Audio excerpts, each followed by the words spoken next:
कि ये पीपल का जो पेड़ है ये तना इस किचन से होकर गया है।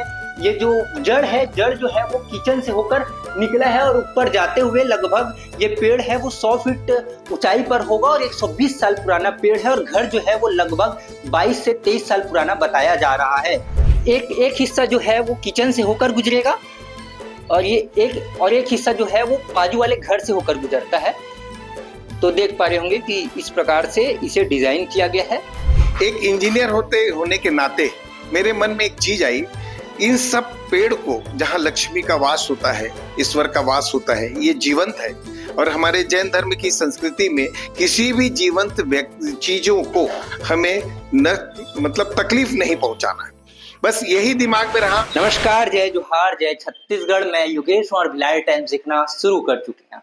आपने ट्री हाउस के बारे में तो बहुत सुना होगा और देखा नहीं होगा, ये मैं यकीन के साथ कह सकता हूँ, क्योंकि आजकल ट्री हाउस जो है वो देखने को नहीं मिलते हैं। आज मैं आपको ट्री हाउस दिखाने वाला हूँ राजनांदगांव के आजाद चौक में। आजाद चौक में गिड़िया परिवार का एक घर है जो अब अभी हाल ही में काफी सुर्खियों में आया है। हालांकि ये जो घर है वो 21 साल पुराना घर है और घर के अंदर जो है वो एक विशाल का है पीपल का वृक्ष है। 120 साल पुराना ये पीपल का वृक्ष है और ये परिवार जो है वो पर्यावरण संरक्षण का संदेश देते हुए पेड़ के किसी भी तने को काटे बिना इस घर को बनाया है, काफी शानदार तरीके से, शानदार डिजाइन से। और जिसे बनाया वो घर का ही एक सदस्य है, बड़ा भाई है। आपको बता दें कि वो इंजीनियर है, वो हमारे साथ में मौजूद है, भागचंद गिड़िया जी। उनसे बातचीत करने की कोशिश करेंगे, लेकिन इस वक्त हम किचन में मौजूद है और किचन में देख पा रहे होंगे कि ये पीपल का जो पेड़ है ये तना इस किचन से होकर गया है।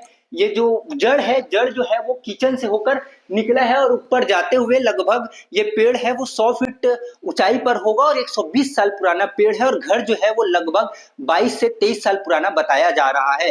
इस तने को बिना काटे घर बनाना ये अपने आप में काफी चुनौती और एक रिस्की काम होता है, क्योंकि कहीं ना कहीं घर को भी हानि हो सकती है। लेकिन आपको बता दें कि घर के परिवार का एक सदस्य जो है, तो यहाँ के बड़े भाई बताए जा रहे हैं, सुशील जी के बड़े भाई हैं, वो इंजीनियर है, तो काफी उन्होंने दिमाग लगाकर ये शानदार घर बनाया है। तो हम उनसे बातचीत करेंगे। जी भैया, लगभग पर्यावरण संरक्षण का संदेश देते हुए शानदार पेड़ बनाए हैं आप लोग। पहले पेड़ की तरफ आ जाते हैं, तो किस प्रकार से दिमाग में आया और इस डिजाइन को लेकर क्या कहना चाहेंगे? बात तो बहुत पुरानी है, लगभग 25 साल पहले एक ये छोटी सी गली हुआ करती थी जहाँ पीपल का पेड़ था। यहाँ इस मोहल्ले की बकरियां चरती थी। लेकिन जब हमें कुछ जगह पे शहर में जगह की आवश्यकता महसूस हुई, एक इंजीनियर होने के नाते मेरे मन में एक चीज आई, इन सब पेड़ को जहाँ लक्ष्मी का वास होता है, ईश्वर का वास होता है, ये जीवंत है। और हमारे जैन धर्म की संस्कृति में किसी भी जीवंत चीजों को हमें तकलीफ नहीं पहुंचाना है। बस यही दिमाग में रहा। इस पीपल पेड़ को संरक्षित रखते हुए हम इस घर का, इस जगह का कैसे उपयोग कर सकते हैं। बस यही दिमाग में आने के बाद, क्योंकि मैं वर्षों से ब्रिज का काम करता था, मेरे दिमाग में आया कि मैं एक कुछ ऐसा कर दिखाऊं कि लोग इसे याद रखें।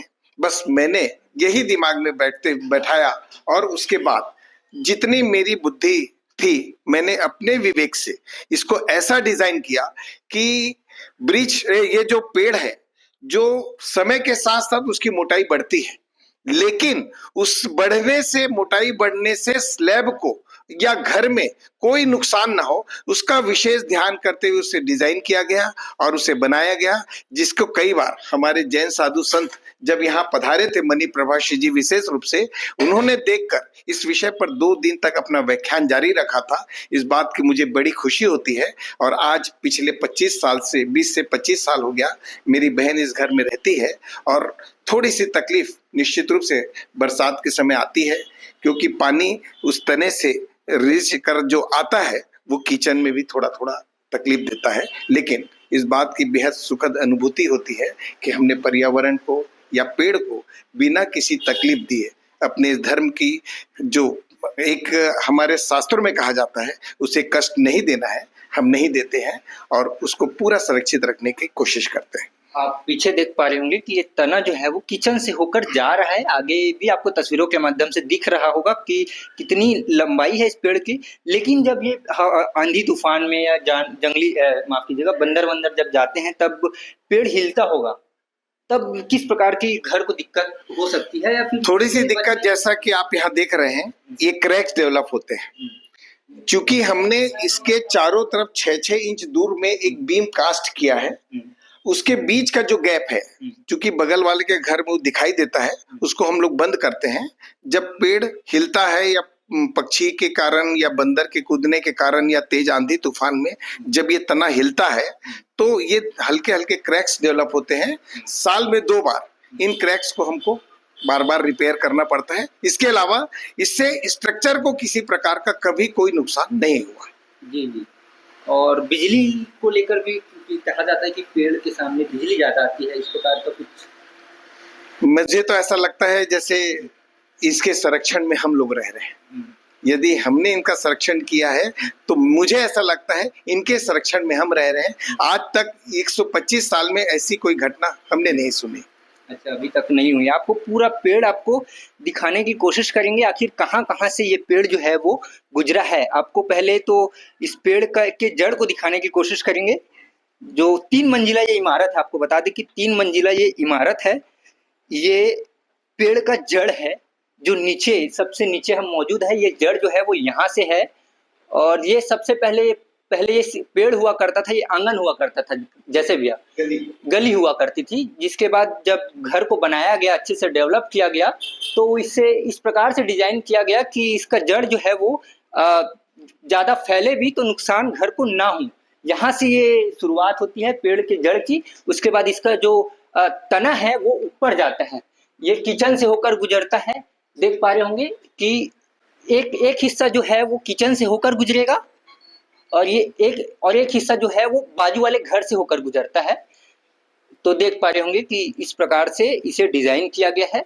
और जिस प्रकार से डिजाइन किया गया है, इनका कहना है कि घर को बिल्कुल भी ना नुकसान हो, इस प्रकार से इनका पेड़ों का जो तने का जो है, घर का जो है वो डिजाइन किया गया है। इनकी जो तना है वो अलग अलग जगह फैला हुआ है। और सबसे ऊपर छत हम आपको लेके आए हैं। ये देख सकते हैं कि ये हम आ चुके हैं सबसे ऊपर छत। ये छत से होकर भी ये जो तना देख पा रहे होंगे, ये जो है वो काफी ऊपर तक फैला है, और ये आज तक परिवार ने इन्हें काटने की कोशिश नहीं की है। अब ये देखिए, ये दूसरा हिस्सा भी आप देख पा रहे होंगे जो किचन से होकर गुजरा है। तस्वीर में देख पा रहे होंगे, ये जो किचन से होकर गुजरा है ये पेड़, ये भी काफी लंबाई तक गया है। 120 साल पुराना पीपल का वृक्ष है। और बड़े बुजुर्ग जो कहे गए हैं कि पेड़ों में जो है, वृक्ष में जो है वो भगवान का वास होता है। लेकिन आजकल के लोग जो है इस चीज को समझ नहीं रहे हैं, बल्कि पेड़ों की कटाई कर रहे हैं। इसी बीच एक परिवार का इस प्रकार का एक संदेश देना, पर्यावरण संरक्षण को संदेश देना, ये काफी कई ज्यादा जो बोल सकते हैं कि ये काफी अच्छी अपील जो है वो गिड़िया परिवार के द्वारा की गई है। और ये थोड़ा सा क्रैक आगे है भी अभी। पिछले 3 महीने पहले एक बार तेज आंधी तूफान के समय ये जड़ हिल गई। लगभग ये जड़ अपनी जगह छोड़ चुकी है। और इसके लिए मैंने निगम में भी और पार्षद के द्वारा भी कई बार निगम के ध्यान आकर्षित कराया है, क्योंकि इतनी बड़ी जड़ें हैं जो इस मुख्य मार्ग में भी उसका झुकाव है, बगल वाले घर में भी, और ये जड़ से निकल चुका है। लेकिन आज तक न जाने क्यों प्रशासन मौन है और इसकी गंभीरता को वो ध्यान नहीं दे पा रहे हैं। मेरा उनसे यही निवेदन है कि जो संरक्षण हमने किया है हम उसको बचाए रखना चाहेंगे, लेकिन ऐसी कोई चीज ना हो जिससे कभी जन हानि हो या किसी को इससे तकलीफ हो। मैं प्रशासन से यही उम्मीद करता हूँ, एक बार इसको मुआयना करे, इसकी जांच करे, और ये जो स्थिति बनी है कि कभी भी ये तना गिर सकता है, इसको हटाने के लिए व्यवस्थित उपाय किया जाए। जी, लगभग 120 साल पुराना वृक्ष है, और तना कभी अगर गिरेगा तो आम लोगों के लिए जन हानि हो सकती है, और घर को भी नुकसान हो सकता है। और आप लोग गिड़िया परिवार के इस शानदार संदेश को लेकर, पर्यावरण संरक्षण के लिए जो संदेश इन्होंने दिए हैं, इस पर आपका क्या विचार है कमेंट सेक्शन में जरूर बताइए। और आपके नज़र में भी इस प्रकार का कोई ट्री हाउस है जो है वो घर से होकर गुजरा हुआ है, इसका भी आप पता जरूर हमको बताइएगा। मैं योगेश हूँ, धन्यवाद।